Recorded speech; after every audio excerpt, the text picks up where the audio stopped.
Nous sommes là dans la bibliothèque du Sénat et qui n'existait pas du tout à l'époque de Marie de Médicis. On est dans la partie du palais qui a été ajoutée au XIXe siècle pour faire place à l'hémicycle.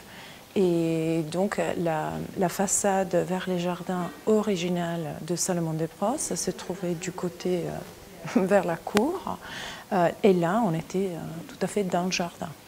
Nous sommes au XIXe siècle, la bibliothèque du Sénat vient d'être créée, et pour peindre ces peintures, eh bien Alphonse de Gisors, il a un très bon ami qui s'appelle Eugène Delacroix. Et il va lui demander de peindre sur la coupole, et ce qu'on appelle le cul de four ici. Alors le thème de cette peinture, c'est l'enfer de Dante. Patrimoine de la bibliothèque du Sénat, à peu près 350 000, 370 000 volumes. Bon, on n'est plus à 10 000 près, hein.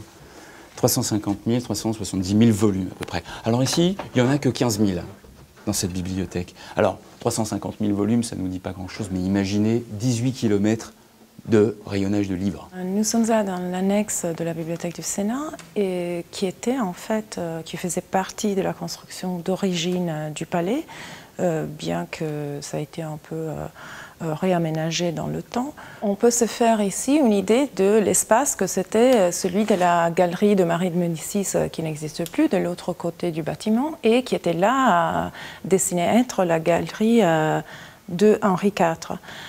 Donc cet espace à l'origine, à l'époque de Marie de Médicis, était destiné à recevoir un deuxième cycle de 24 tableaux dédiés à la vie du roi Henri IV, qui aurait été le jumeau en fait, de celui qui était dédié à la vie de la reine dans l'autre galerie.